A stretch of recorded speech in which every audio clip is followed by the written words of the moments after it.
Once you have a bouncing ball, you can turn it into a video, but this video by itself won't be very interesting. If we were to do a render, it would just be a black background with a ball you can barely see. So what we're going to do is we're going to give some character to the ball and give it background and lighting, just like we did for our ugly project, to turn it into a movie that'll be a little bit more interesting to watch, something you want to hang on to. Alright, to do that, we are going to first learn how to do something called parenting. We're going to create a hierarchy of joints. This is going to be not joints, but objects, and this is our going to be our root or our parent joint, and we're going to create some other objects as well. Create polygon primitive sphere. We can create some eyes, for instance, moving it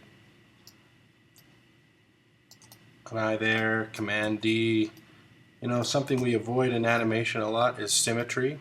So I'm actually going to make kind of a funny looking character, not going to try to be too serious with this guy.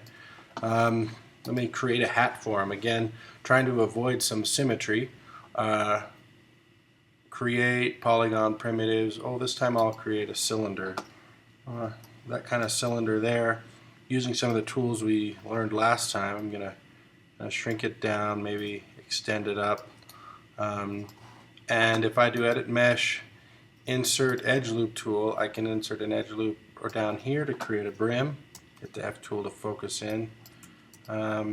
Using face mode, I can click here, here, and double click on this one to select those. Making sure keep faces together is checked. I can do an extrude. Edit mesh, extrude, and pull out on the blue arrow here.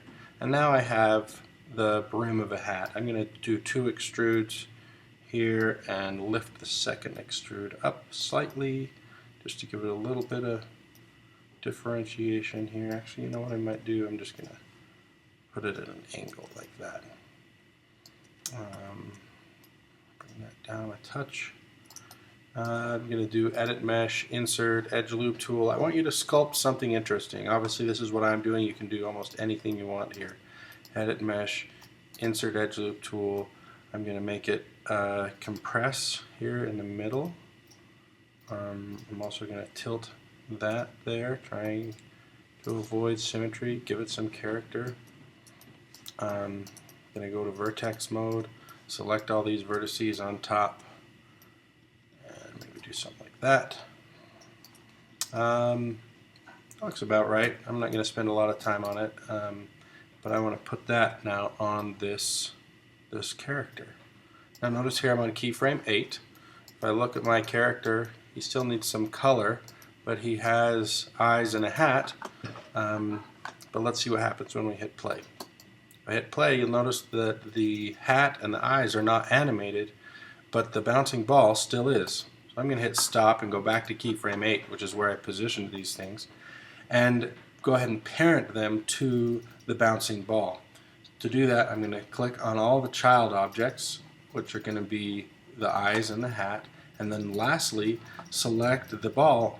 The bouncing ball is, notice it's green because it's the last object I clicked on. If I hit P on my keyboard now, it'll parent all those objects to the bouncing ball, and the bouncing ball will control all the other objects. Notice now if I click on the bouncing ball, all the objects are green, even though I'm only selecting that one. Now if I zoom out a little bit and hit play, you'll notice all the objects stick with him and move along with him. Themselves, you'll notice, are not pink over here. They're not animated, but they move independently. If you'd like, you can animate those objects by themselves, so that maybe when he's up in the air,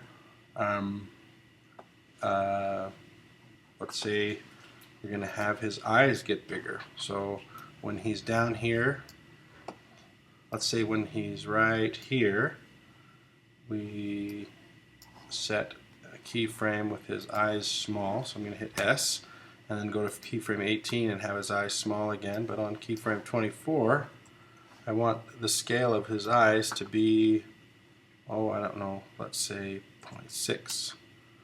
That didn't work out. Let's try a different one here. 0.5, 0.5, 0.5. 0.4, sure. So I'll just right click and set the keyframe there. Right click key all, does the same thing as key select or hitting S on the keyboard. Right click key all there, and now over here to this one, got to make them match. This one's going to be 0.5, 0.5, 0.5, key all, and this one over here is 0.4, 0.4, 0.4, 0.4. Right click, key all. Now what happens is his eyes get smaller, but as he comes to the top, his eyes will get bigger as he goes. Let's see how that looks.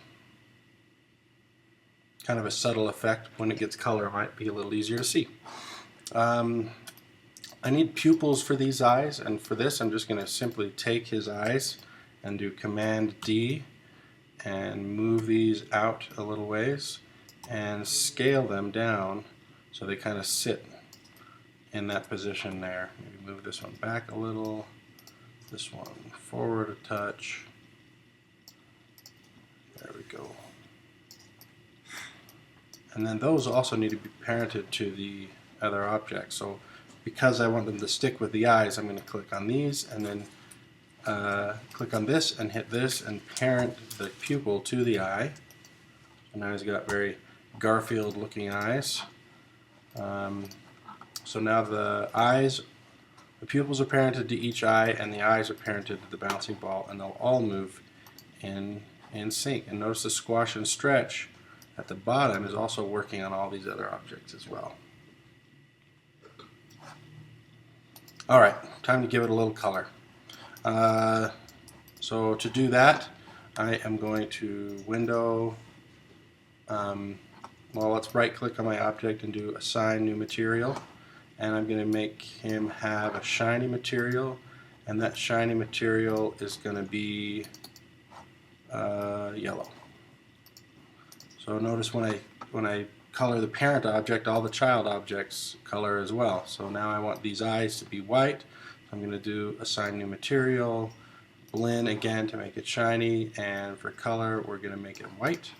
And then I want the pupils to be darker color, so I'm going to select the pupils and do assign new material. Again, we'll stick with shiny and we'll have those colored black. I want his hat to be blue, so I'm going to select blue from there. Oops. Let's see here. Assign new material, blend. He's going to be one shiny guy with a shiny hat. Alright, now let's watch him bounce and his eyes should grow. You can have the hat come off, you can have it do anything else. You could put feet on this guy. Just add something to give him a little bit of character and make him a little bit interesting to look at rather than just a plain bouncing ball. Now we need a stage. Create polygon primitives, plane, options box, something similar to what we did before. I'm going to do X apply, Y apply, and Z apply. And notice these two are dividing up my bouncing ball, so I need to move those things over. So I'm going to move that over there, move this over here. I'm going to leave the floor gray just for fun, and I'm going to turn my walls red. So I'm going to assign new material, and those are going to have a Lambert this time just for fun, and the color of those walls will be red. Alright, so gray floor, red, yellow, and blue bouncing ball and room. Let's just kind of preview it, make sure it looks right here. Looks okay. And now I'm going to set it up my camera view. So I'm going to hit View, Camera Settings, Resolution Gate. And notice the resolution is set to 640 by 480. Anytime you create a video nowadays, which is our end goal here, it needs to be widescreen format, which is 1.778 to 1 ratio. I'll show you here in Render Settings. If you go to the common down here at the bottom, notice the device aspect ratio currently is 1.3. That's wrong. We need to set it to 1.7, and we're going to do that by typing in 960 by 540. That'll give us plenty of definition for this project, and it gives us the right aspect ratio, and it's by the way half 1080p, and it looks fine on widescreen or HD TV or on YouTube or wherever you're going to put it. Now we just need to stage it a little bit, so I'm going to go to the peak when he's at the top here, which is frame 24, and kind of get as close as I can for that. I'm going to have it so he's looking at me, and hit play.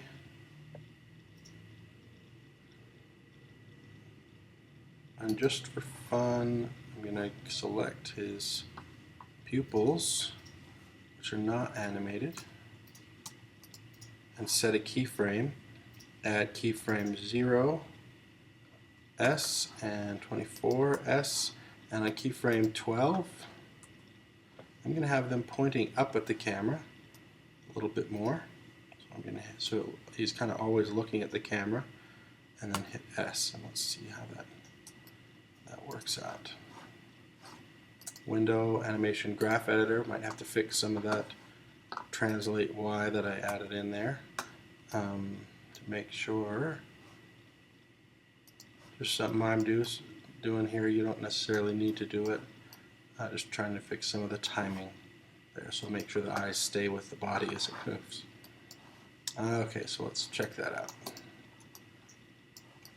Get that stage where I want it. He's always kind of looking right directly at the camera. There he is. That's about what I need out of this project. I'm going to scoot him down just a touch. Let's see if that's any better. There. Get as close as you can to your bouncing ball project. Frame it in. And the next thing I'm going to do here is hit View, select Camera, and then I'm going to hit S on my keyboard. I'm not going to move the camera, but I'm going to animate the camera so that if I accidentally move it away from where I want it to be, I can always just click here on the time slider and it'll go right back to where I need it. Now that I'm ready to create that bouncing ball video, I'm going to set up my render here with the render settings. We already set the device aspect ratio. Let's go back up top and clean that up. Here it says image format, Maya IFF. We're going to change that to, let's change it to JPEG. We're going to change this one here, it says frame animation extension, to name underscore number dot extension, right there. Name underscore number dot extension. Notice that opens up some things here, and it says where do you want to start rendering? Well, we're going to start rendering at frame 1, which is fine. Remember, 0 is a throwaway frame, and end frame is going to be 24. And we don't need to renumber any frames. We're going to render by a single frame.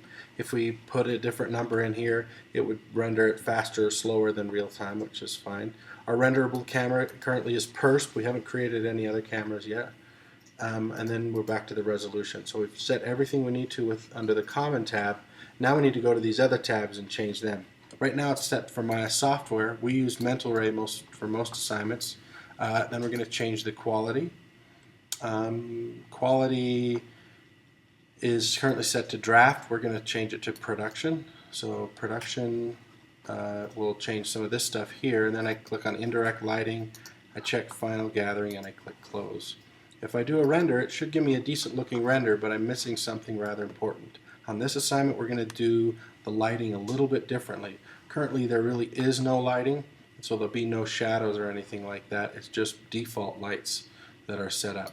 Let's create some lights. We're going to only create 2 lights this time. Create lights.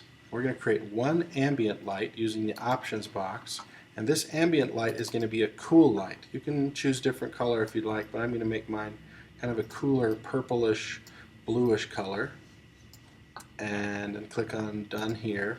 I don't want my ambient light to cast shadows, and I want it to have an intensity of only 0.5.